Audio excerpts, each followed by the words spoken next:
On occasion, a theme park will announce the permanent closure of a beloved roller coaster that has been thrilling people of all ages for years upon years. Us enthusiasts don't really think much about what would happen if this ride went defunct or if this ride went defunct, but the sad reality is that there are a ton of parks out there that could be faced with a coaster removal soon. The recent COVID-19 pandemic certainly doesn't help with that either, and there are parks all around the world that are going to be closing their rides down, or parks that'll be closing altogether because of this. That said, I've already made a video about what roller coasters could be gone within the next 5 years, so this will be a bit different.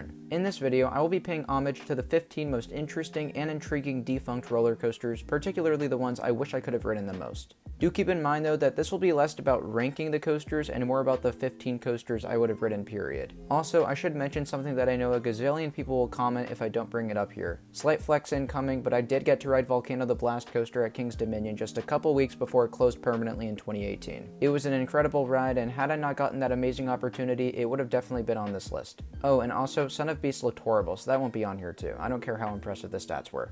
Anyways, one last thing before we get into this, if you haven't already subscribed, it would mean the world if you choose to do so. These videos take a lot of effort to produce, especially on an every other day basis, so your guys' support helps motivate me to do this. Regardless, let's get into the list. Here are the 15 defunct roller coasters I wish I could have ridden.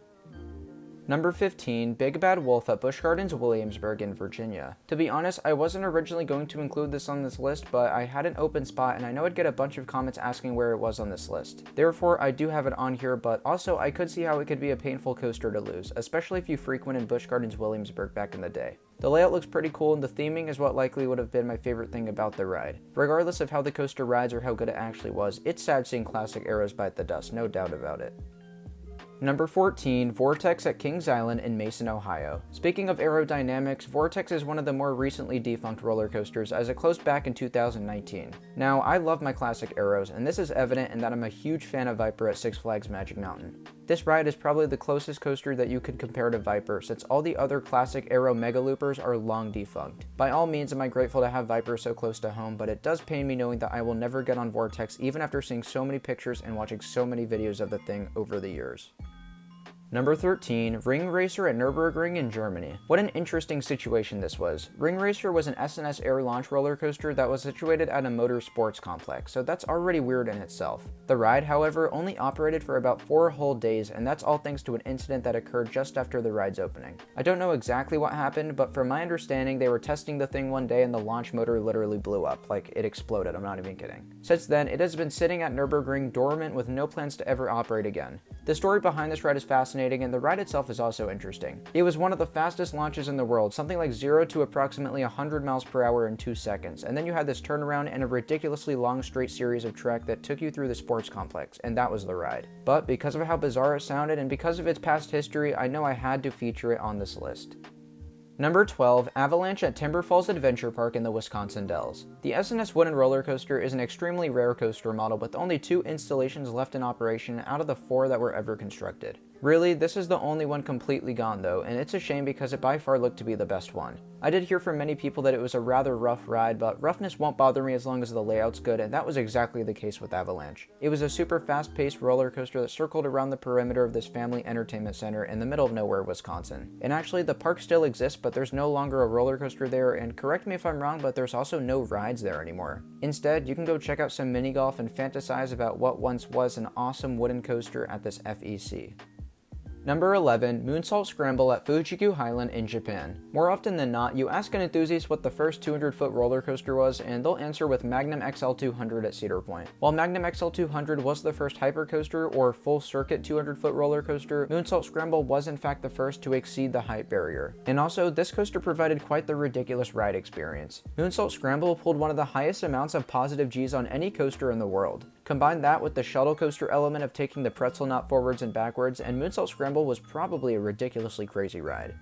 Number 10, Speed the Ride at NASCAR Cafe in Las Vegas, Nevada. As much as I love Canyon Blaster at the Adventure Dome, I'd be willing to bet that Speed the Ride is the best coaster in Vegas' history. This coaster was a premier ride shuttle coaster that was kind of like a mini Mr. Freeze. It's a shame that this had to be removed, and today Speed's individual pieces of track are sitting dormant in a parking lot. It is unknown whether or not this coaster will ever be brought back, but it's actually very possible to do if a park wants to put in the effort. We'll have to wait and see, but I'm doubtful because this coaster has already been on sale since 2011, but hey, anything's possible. The ride looked great though, and I wish I could have ridden it. Number 9. Hypersonic XLC at King's Dominion in Doswell, Virginia. The SNS air launch coaster came to be when the people at SNS thought to themselves, imagine if we put one of our SNS compressed air drop towers on its side and then transformed it into a coaster. Well, that's exactly what they did, and Hypersonic XLC was indeed the prototype. The ride originally ran at their manufacturing facility, but was bought by King's Dominion when they were offered a cheaper alternative than buying an entirely new air launch coaster. The ride was very short in duration, but the reason it is on this list is for two elements in particular. Firstly, of course, that launch was absolutely ridiculous for its time, and it would still be impressive to this day. It rocketed trains from 0 to 80 miles per hour in 1.6 seconds, which is absolutely insane. Secondly, this launch would propel riders up this top hat that looked to give some lethal ejector airtime. And actually, it would put so much pressure on the track that they had to make some adjustments to the element. All in all, problems were occurring and the cost to keep the ride operational were above what they were wanting to pay. For a similar reason, Volcano the Blast Coaster in the same park would close over a decade later. At a point in time, King's Dominion was known to be the launch coaster capital of the world, but today they just have Flight of Fear and Backlot Stunt Coaster, which is really kind of upsetting. Number 8. Dueling Dragons at Universal's Islands of Adventure in Florida. Let me specify that I am not talking about Dragon Challenge, or the version of the ride that did not duel. I think what makes this ride so interesting is the fact that it had so many amazing dueling moments at a point in time. Two awesome B&M inverts diving over and under one another sounds so amazing to me. Interestingly enough, I did actually see this ride as a little kid, but when I say I was a little kid, I mean I was a really little kid, so obviously I was not tall enough to ride the thing, nor did I want to step foot near it. But regardless, I wish it stuck around for a little bit longer, but I am glad its replacement, being Hagrid's Magical Creatures Motorbike Adventure, was worthwhile. I am definitely excited to ride Hagrid soon, that's for sure. Number 7. Batman and Robbin the Chiller at Six Flags Great Adventure in New Jersey. Yet another dueling coaster, the Chiller was loved by many when it was actually operational. The coaster had a lot of issues, particularly with the launches because it took so much power to operate simultaneously. Because of this, it was common that just one side of the ride would be running at a time, which kind of defeated the purpose of a dueling coaster. Let's talk about the layout though, because it was certainly pretty awesome. One side of the ride would fly into a massive cobra roll, and the other side would go through an intertwined inverting top hat element. Then the trains would meet close contact again and spiral through a 0G rail. This inversion would later be removed because more issues were occurring with the ride, surprise surprise. Then you'd go up into a shallow spike with a set of LIM boosters on them to give the trains enough energy to complete this course backwards. It almost sounds too good to be true, and to an extent it was, because the issue this ride had would eventually lead to its demolition in 2007. Today, the closest coasters to the Chiller would be the Mr. Freeze clones, and after that, nothing can really even come close.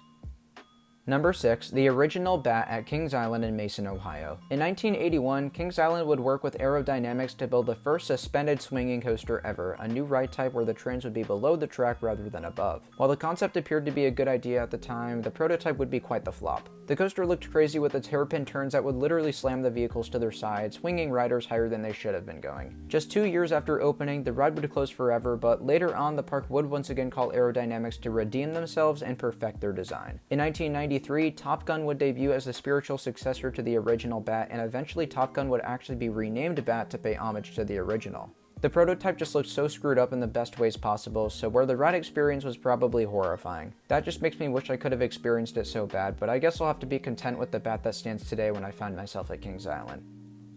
Number 5. Zonga at Six Flags Discovery Kingdom in Vallejo, California. Before I even start talking about this ride, just look at this thing. What the hell even is this? Manufactured by Schwarzkopf, this bizarre quadruple looping coaster had quite the lengthy history. I only referred to it as Zonga for this video because that seems to be the iteration that it's most well known for. Anyways, I believe this ride started out on the European Fair Circuit, but correct me if I'm wrong on that. Then the ride moved over to Grönalund in Sweden with the name Thriller, where it operated for just 1 whole year. Following this, the coaster was moved to Six Flags Astroworld in Houston, Texas with the name Texas Tornado, but it had a short life here too, only operating for 2 years. Next, the ride would find itself at Six Flags Discovery Kingdom in California, where it ran for another singular year, and lastly, it made its way to some random park in Mexico, where it operated under the name Tsunami. At this location, it actually ran for a total of 5 to 6 years before being taken apart and placed in a parking lot. Today, the pieces of track are still sitting there somewhere in freaking Mexico. It is extremely unlikely that this coaster will ever operate again, but its relocation history combined with its bizarre looking layout meant I had to place it in the top 5 on this list. Number 4, Quimera at La Feria Chapultepec, Mexico in Mexico City. Hey look, we went from one Schwarzkopf that last ran in Mexico to another Schwarzkopf that last ran in Mexico. Now, unlike the other coasters on this list, Quimera isn't entirely defunct. The ride will be actually making its way over to Indiana Beach here in the States, but it is unlikely that it'll ever run as crazy as it did in Mexico. This ride was notorious for ripping through its vertical loops and turns so fast that some would call it the world's most intense roller coaster. But it really shouldn't have been this way. This is just because of the park's lazy maintenance, who chose not to run the ride with trim brakes as designed. While the ride experience was sought after by coaster enthusiasts, there would be a consequence to these actions. Just recently in 2019, the trains derailed from the track, killing 2 people and injuring many others. It was a terrible incident that could have been easily avoided, but before they could do anything, Mexican authorities shut the ride down for good, and ever since, the park itself has also been left dormant. Like I said, the ride will be finding a new home in Indiana this year, which I'm super happy about, but there is no chance Indiana Beach will have the same maintenance faults that La Feria had. I look forward to riding Quimera in a much safer way here in the States, but it was pretty insane that it was capable of running so freaking fast in Mexico.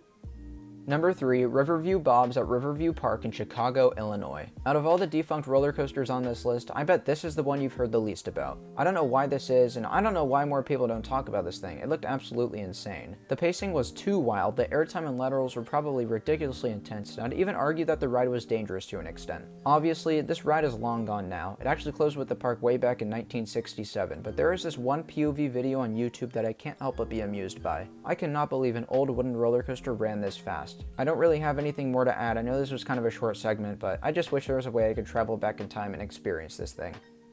Number 2, Crystal Beach Cyclone at Crystal Beach in Ontario, Canada. Okay, so from one seemingly dangerous woody to another, the story behind Crystal Beach Cyclone is quite the interesting one. Before we get into it, it should be important to note that there are no POV videos of this ride on YouTube, and therefore I'm showing you guys a realistic animation of what this coaster was like. The Crystal Beach Cyclone was notorious for running so dangerously fast and going through such ambitious elements in such a ridiculous way that people would oftentimes find themselves injured when they came off. When this coaster was operational, there was actually a nurse in the station to ensure everyone was okay. Now, before you freak out questioning how this ride even existed, let me get one thing straight. This coaster closed in 1946. That was a crazy long time ago, and safety standards were not exactly the same as they are now. But regardless, I can't help but imagine how this ride felt. You're seeing the layout now, and I know it's hard to believe, but this is actually what it was like back in the day. It's pretty crazy, and it probably wouldn't be a smart decision to ride it today if it were still around, but either way, I wanted to shine some light on this coaster and how just stupidly crazy it looked to be. Number 1, Eagle's Fortress at Everland in South Korea. Finally, a ride that doesn't try to kill you. Eagle's Fortress operated at Korea's most prominent theme park, Everland, from 1992 to 2009. This actually wasn't too long ago, and I even know some enthusiasts who got to ride it. From the videos I can see and from the reviews I've heard, this coaster was ridiculously wild. Like, take the swaying of the original Bat at Kings Island, which we talked about earlier, and put it on an amazing downhill terrain that would take riders faster and faster and faster. Oh, and fun fact, T-Express opened with this park just a year prior to this coaster's removal, so at a point in time, Everland did have one of the craziest top 2 lineups on Earth. Unfortunately, that cannot be said today, but this ride did look pretty amazing. If I could ride any defunct roller coaster, guys, this one right here may actually be my top choice. Thank you all so much for watching. I hope you enjoyed hearing about my 15 defunct roller coasters I wish I could have ridden the most. If you've made it this far into the video, then I'd love to hear about what defunct coasters you wish you could have experienced in the comment section down below. Also, it would mean a lot if you considered subscribing to the channel and liking the video while you're here if you enjoyed the video. Thanks again for watching, everyone, and I will see you all very soon. Bye, guys.